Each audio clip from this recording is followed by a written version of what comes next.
ये जो इन्वान है कि मुल्क तरक्की में हम भी साझेदार, तो ऐसी बात है, ये हम का की मुराद मतलब हमारी कौम से है। और ये बात कोई ढकी छुपी नहीं है कि मुसलमानों का जो किरदार रहा है, जो कुर्बानियाँ रही हैं इस मुल्क की तरक्की में, इस मुल्क की आज़ादी में, वो लासानी रहा है, बेमिसाल रहा है। और अगर देखा जाए तो ये मुल्क जो है, अगर आप तारीख़ में देखें तो हिंदुस्तान जो हमारा मुल्क है, मुत्तहिद मुल्क नहीं था। बेशुमार राजा रजवाड़े थे, रियासतें थीं, उस पर हुकूमत करते थे उन पर। लेकिन जब मुसलमान यहाँ पे आए हुकूमत के लिए, सबसे पहला जो काम उन्होंने किया था वो ये किया था कि इस मुल्क को एक किया था, वो बंगाल से लेकर अफ़गानिस्तान तक, और इस मुल्क को मुत्तहिद किया था। ये हमारी खूबियाँ थी। पुलिस का निज़ाम किया था, डाक का निज़ाम किया था, और सबसे पहली सड़क इस मुल्क में बनी थी शेर शाह सूरी ने बनवाई थी। करेंसी सिस्टम में एक बदलाव लाए थे। रुपये जो जिसको कहते हैं आप यूज, शेर शाह सूरी का वो था। ग्रैंड ट्रंक जो रोड थी कलकत्ता से लेकर के पेशावर तक, ग्रैंड ट्रंक रोड उसी की यादगार है। और अगर आप कस्टोडियन जो आप कहते हैं, जो रेवेन्यू का सिस्टम है, ये सब शेर शाह सूरी का दिया हुआ है। And he was one of the best administrator. अगर जंगी निज़ाम की बात करें, जो हम वार स्ट्रेटजी की बात करते हैं, तो सबसे पहली तो इस मुल्क हिंदुस्तान में ज़हीरुद्दीन बाबर लाए थे। पहला जो रॉकेट था वो शेर मैसूर टीपू सुल्तान ने बनाया था, और ये तारीख़ में दर्ज है। बल्कि जो विलियम कॉन्ग्रीव था, जो कि एक्सपर्ट था इसका, वो अपनी किताब में लिखता है ये कि उनकी शहादत के बाद 1799 में जब शहीद हुए शेर मैसूर टीपू सुल्तान, तो उसको उन्होंने 1801 में ज़ब्त करके वो इंग्लैंड ले गए, और 1801 से लेकर के 1805 तक उस पर वो तहकीक करते रहे, रिसर्च करते रहे, समझ नहीं पाए कि इसका सिस्टम क्या है, इसकी डिज़ाइन क्या है। तो उन्होंने एक किताब वहाँ से भेजी थी, और उस किताब का नाम था फतहुल मुजाहिदीन, और वो किताब आज भी पेरिस के म्यूज़ियम में रखी हुई है। और उस किताब को लिखने वाले टीपू सुल्तान थे, जिसमें डिटेल डिस्क्रिप्शन था कि ये जो रॉकेट है इसको कैसे इस्तेमाल किया जाए। तो ये वो पहली मिसाइल थी, आप गूगल में सर्च कीजिए, वो जो पहली मिसाइल थी मैसूरियन मिसाइल टीपू सुल्तान ने बनाया था। और आज जो आप मिसाइल देख रहे हैं, अग्नि मिसाइल, पृथ्वी मिसाइल, इसके भी बानी APJ अब्दुल कलाम है, जिनको आप मिसाइल मैन कहते हैं और जिनको फादर ऑफ मिसाइल कहते हैं। दोस्तों, ये तो दरअसल बात थी एक सफ़र की, जो शुरुआत होती है वहाँ से। लेकिन बात हो रही थी अंग्रेज़ी हुकूमत की, बगावत की, जंग आज़ादी की।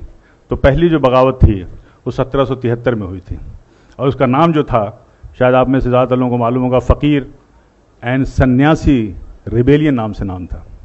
यानी बंकिम चंद्र जी ने अपनी आनंद मठ की किताब में साफ साफ लिखा है कि उस ज़माने में जो फ़कीर और सूफ़ी हुआ करते थे, जो साधु और सन्यासी हुआ करते थे, वो एक साथ जाते थे, झुंड का झुंड जाते थे, और अंग्रेज़ों के गोदाम में वो लूटते थे, और उस कहत के दौरान वो जो अनाज लाते थे वहाँ से, वो हिंदू और मुसलमानों में तकसीम किया करते थे। और ये सिलसिला तकरीबन 50 साल तक चला। इसका पूरा तारीख़ में डिस्क्रिप्शन है। पहली जो जंग आज़ादी थी वो 1857 की थी। और जिस फतवा वर्ड हम कहते हैं, जंग आज़ादी के सबसे पहला फतवा फजल हक खैराबादी ने दिया था। अल्लामा फजल हक खैराबादी ने ये फतवा दिया था जंग आज़ादी में अंग्रेज़ों के ख़िलाफ़ मुहिम का, और उस फतवे का ये असर था कि दिल्ली जैसी राजधानी को हमने फतह किया था। लेकिन उसके बाद से ये तारीख़ में लिखा हुआ है कि लेफ्टिनेंट जनरल हडसन लिखते हैं कि जब हमने दोबारा बड़ी मेहनत और मशक्क़त से दिल्ली को फतह किया, तो उस वक्त इंग्लैंड से एक ख़त आया था, एक टेलीग्राम आया था, उसमें साफ साफ लिखा हुआ था कि देखो ये जंग आज़ादी जो है 1857 की, ये जंग आज़ादी दरअसल उलमाए कराम की जंग आज़ादी है। और उन उलमाए कराम के लिए बड़े फ़ख्र से वो लिखता है कि हमने न जाने सैकड़ों उलमाए कराम को बग़ैर किसी मुकदमा चलाए हुए फांसी दे दिया। और ये कोटेड है, तारीख़ के फिगर्स में बता रहा हूँ कि उस ज़माने में जिन 51,200 लोगों को फांसी दी गई थी, उसमें से तकरीबन 27,000 से ज़्यादा उलमाए कराम थे जिनको फांसी दी गई थी। ग्रोवर एंड ग्रोवर की हिस्ट्री की किताब है, उसका एक छोटा सा किस्सा बयान कर दूं मैं आपसे। उसमें लिखते हैं कि जब शहीद भगत सिंह को अदालत में पेश किया गया, तो उस भरी अदालत में एक अंग्रेज़ ने उनसे सवाल किया कि 800 साल तक मुग़लों ने हुकूमत की, तब तो आपने बम नहीं फेंका, और हमने सिर्फ 150 साल से हुकूमत की और आपने सेंट्रल लेजिस्लेटिव असेंबली में बम फेंक दिया। उसका बहुत अच्छा जवाब भगत सिंह ने दिया था कि देखिए, मुग़लों ने जो हम पर राज किया है वो हमारे दिलों पर राज किया है, और उन्होंने इस मुल्क को सोने की चिड़िया बना दिया है। और इस सोने की चिड़िया की चमक से आप 7 समुंदर दूर से यहाँ तक आए हैं, और यहाँ पे आने के बाद अगर आपकी हुकूमत को अगर एक लफ्ज़ में, एक लाइन में कहा जाए, तो वो ये है कि आपकी हुकूमत एक स्पंज की तरह है, जो गंगा के किनारे हीरे और जवाहरात को चूस करके इंग्लैंड में जा कर के टेम्स नदी के किनारे निचोड़ती है और वो इंग्लैंड माला माल हो जाता है, और उस दौलत के माला माल होने के बाद उससे आप अपनी तरक्की करते हैं। मुग़लों ने, पठानों ने यहाँ नहीं किया, इन्होंने यहाँ की चीज़ों को यहीं पे खर्च किया, यहीं पे इमारत बनवाई और यहीं की धूल में अपने आप को मिटा दिया। ये था भगत सिंह का जवाब। और आखिर में भगत सिंह ने मुस्कुराते हुए कहा कि मैंने जो बम फेंका है इसमें न छुरी थी न केमिकल था, हमारा मकसद आपको मारना नहीं था। तो जज ने कहा फिर बम क्यों फेंका? तो उन्होंने कहा कि बहरों को सुनाने के लिए धमाके की ज़रूरत होती है, इसलिए हमने बम फेंका। ये थे शहीद भगत सिंह। हजरात, यहाँ तक कि वीर सावरकर की किताबों में भी लिखा है। वीर सावरकर ने अपनी किताब में जॉन मैकलसन का हवाला देते हुए कहा था कि 1857 की जंग आज़ादी में अगर सबसे ज़्यादा किसी का नुकसान हुआ तो मुग़ल की जो आखिरी रोशनी थी, आखिरी बादशाह थे बहादुर शाह ज़फ़र का हुआ। और उन्होंने उसका जॉन मैकलसन का हवाला देते हुए लिखा है कि एक बार उनको नाश्ते पे जब उनसे इसरार किया गया तो बहादुर शाह ज़फ़र ने कहा था कि मुझे ख्वाहिश नहीं है। उसके बाद से वो लिखता है कि हम लोगों ने उनकी आँख में जहरीले ऑइंटमेंट लगाना शुरू कर दिए ताकि उनकी बीनाई चली जाए। और उन्हें इस बात का इल्म था कि इस्लामी कानून में, इस्लामी शरीयत में कोई नाबीना और अंधा शख्स कहीं का हुक्मरान नहीं हो सकता। और फिर वो दिन भी आया जब उनसे उनकी मर्जी के खिलाफ नाश्ते में उनके प्लेट पे लाल मखमल से ढके हुए 3 सर लाए गए थे, जिनमें 2 सर उनके बेटों के थे और 1 सर उनके पोते का था। ये थी कुर्बानियाँ। क्या इस जुल्म सितम के बाद भी मुसलमानों के लिए कहना पड़ेगा कि जंग आज़ादी में शरीक थे या नहीं? क्या अब भी इस उन्वान की ज़रूरत है? अब भी इस प्रोग्राम की ज़रूरत है? क्या चांद सितारों की मौजूदगी के लिए बहस होगी? कतई नहीं। और ये वहीं तक का किस्सा नहीं है, बल्कि आप अपने पड़ोस में जाएं, अगर आप हिस्ट्री ऑफ यूपी देखें तो इसमें हिस्ट्री ऑफ अयोध्या भी शामिल है उस गज़ट में। अयोध्या में जब जंग आज़ादी के बिगुल फूंका गया तो सबसे पहला शख्स जो खड़ा हुआ था वो राम प्रसाद शर्मा थे, बाबू राम। उनके लिए सबसे पहले लब्बैक कहने वाला एक शख्स था वो काजी अमीर अली। तो बाबू राम शरण दास और काजी अमीर अली ने एक साथ जंग लड़ी थी और एक साथ अंग्रेज़ों से मुकाबला किया था। और अंग्रेज़ों ने यह अहद किया था कि अगर हम इनको पकड़ लेते हैं, अरेस्ट कर लेते हैं, तो एक ऐसी सज़ा देंगे कि आने वाली नस्ल याद रखेंगी। और बाबू राम शरण दास और मौलवी अमीर अली को जो फांसी दी गई थी उसमें फंदा एक था और गर्दनें 2 थीं। बाबू राम शरण दास की थी और मौलवी अमीर अली की थी। यह अयोध्या मिसाल था एक कौमी एकजहती का, जो आज तनाज़ा का मौजू बन गया है। बहुत तअज्जुब की बात है हज़रात। ये हमारी कुर्बानियाँ ये वहाँ तक महदूद नहीं हैं कि हमने सिर्फ आज़ादी दिलाने में इतने उलमाओं का फांसी हुई, लोगों ने अपनी कुर्बानियाँ दी, बल्कि आज़ादी के बाद भी हमारी कुर्बानियाँ जारी रहीं, हमारे मुल्क की खिदमत जारी रहीं। और एक जब आज़ादी के बाद पहली बार पाकिस्तान ने यहाँ पे हमला किया, पाकिस्तान से जंग हुई कुछ ही महीनों के बाद, तो एक नाम, एक हस्ती, एक शख्सियत और एक शहादत जो बहुत मशहूर है वो है ब्रिगेडियर मोहम्मद उस्मान। मैं इसलिए नहीं कह रहा हूँ कि मैं उसी खानवादे से हूँ, मेरा उसी ख़ानदान से ताल्लुक़ है, बल्कि मैं इसलिए कह रहा हूँ कि किसी भी आज़ादी के बाद किसी इतने बड़े ओहदे पे किसी शख्स ने मुल्क की सरहद पे शहादत नहीं दी है, उसने अपनी जान नहीं गंवाई। वो आज़मगढ़ के एक छोटे से कस्बे बीवीपुर में खान बहादुर मोहम्मद फ़ारूक के घर में पैदा हुए थे। मदरसे से तालीम हासिल की थी, लेकिन एक शौक़ था फ़ौज में जाने का, इस मुल्क की खिदमत करने का।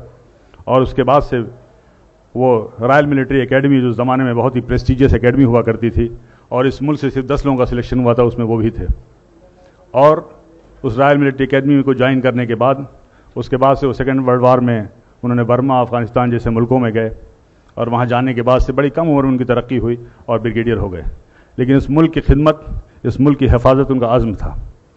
और जब आज़ादी के चंद माह बाद पाकिस्तान ने जो हमला किया, और कश्मीर में 2 जगह है, एक नौशेरा, एक झांझर, जो आर्मी की स्ट्रेटजी के हिसाब से बहुत ही अहम जगह हुआ करती है, उसको पाकिस्तान ने 25 दिसंबर 1947 को अपने कब्ज़े में ले लिया था। तब ब्रिगेडियर उस्मान ने कहा था कि जब तक मैं इन हिस्से को, इस चीज़ों को मैं वापस नहीं ले लूँगा, तब तक मैं ज़मीन पर नहीं सोऊंगा। हालांकि उसके पहले पाकिस्तान ने उनको 2 बार ये ऑफ़र दिया था कि ब्रिगेडियर उस्मान तुम पाकिस्तान आ जाओ और हमारे आर्मी के चीफ बन जाओ, और उन्हें पूरी तरीके से ठुकरा दिया था कि मुझे वहाँ नहीं जाना, मुझे अपनी सरजमीन पर रहना है, और वो यहीं पर रहे। और चंद दिनों के बाद आखिर उनकी क़यादत में वो जंग लड़ी गई, और जंग लड़ने के बाद से انہوں نے نوشیرہ اور جھانجھر کی وہ سرزمین حاصل کی. میں آپ کو بتا دوں یہ کہ ان کی قیادت میں، برگیڈیئر عثمان کی قیادت میں جو کشمیر کا حصہ جیتا گیا تھا، آج بھی اتنا ہی کشمیر ہے اور آج بھی وہی ہمارے ملک کی سرحد ہے.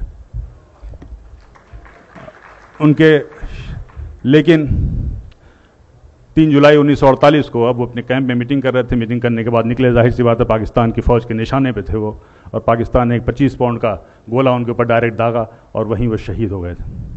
حالانکہ شہادت کے وقت انہوں نے کہا تھا کہ میں تو جا رہا ہوں، لیکن یاد رکھنا کہ اس سرزمین کا ایک بھی ٹکڑا کسی دشمن کے ہاتھ میں نہ جانے پائے. یہ تھے برگیڈیئر عثمان، اور اس کے لیے بعد میں ان کو نوشیرہ کا شیر بھی کہا جاتا تھا اور انہیں بعد میں مہاویر چکر بھی دیا گیا. حضرات، یہ جو قربانیوں کا سلسلہ ہے، چاہے ملک کی ترقی میں ہو یا ملک کی آزادی میں ہو، اس کا اب ظاہر سی بات ہے صدیوں کی کہانی کو لمحوں کی زبانی میں کیسے بتاؤں. ایک چیز جو میں ضرور کہنا چاہوں گا وہ یہ ہے کہ تاریخیں صرف پڑھی نہیں جاتی ہیں، تاریخیں لکھی بھی جاتی ہیں. تاریخ ہم جو پڑھتے ہیں وہ ہمارے بابا اجداد کے کارنامے تھے، ان کی قربانیاں تھیں، اس میں ہمارا کوئی دخل نہیں ہے، اس میں ہماری کوئی مداخلت نہیں ہے، ہمارا کوئی اختیار ہے. لیکن آئندہ آنے والے دنوں میں جو ہماری آنے والی نسلیں ہیں جو تاریخیں پڑھیں گی، وہ ہم کیا کر رہے ہیں وہ تاریخیں ہوں گی. جو تاریخیں ہم لکھیں گے وہ ہماری آنے والی نسلیں پڑھیں گی. اور میں اس لیے بھی یہ بات کہہ رہا ہوں کہ میرا پختہ یقین ہے مرحوم ندا فاضلی صاحب کے ایک شعر میں میں سمجھ رہا ہوں کہ آپ تک یہ پیغام پہنچ جائے گا کہ اپنا غم لے کے کہیں اور نہ جائے جائے، اپنا غم لے کے کہیں اور نہ جائے جائے، گھر میں بکھری ہوئی چیزوں کو سجایا جائے. تو میں صرف یہ کہنا چاہتا ہوں کہ ہمیں اپنے گریبان میں دیکھنا ہوگا، ہمیں حالات پہ نظر رکھی ہوگی، ہمیں اپنی ذمہ داریوں کو سمجھنا ہوگا، ہمیں وہ سارے فیصلے لینے چاہیے، وہ قدم اٹھانے چاہیے جس میں اس ملک کا بھلا ہو، اس ملک کا مستقبل ہو، ہماری قوم کی فلاح و بہبود ہو. ورنہ ہمارا عاقبت پہ بھی یقین ہے، قیامت پہ بھی یقین ہے اور آخرت پہ بھی یقین ہے. کہیں ایسا نہ ہو کہ آنے والی نسلیں ہمارے دامن کو پکڑیں قیامت کے روز کہ آپ نے یہ کیا کیا.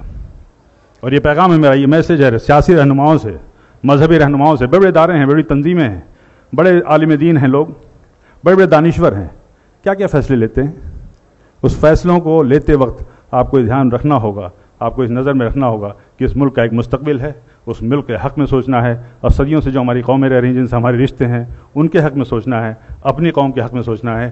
اور اس بات سے میں اس پیغام کے ساتھ میں اپنی بات ختم کر دوں کہ یہ جبر بھی دیکھا ہے تاریخ کی نظروں نے، یہ جبر بھی دیکھا ہے تاریخ کی نظروں نے، لمحوں نے خطا کی تھی، صدیوں نے سزا پائی.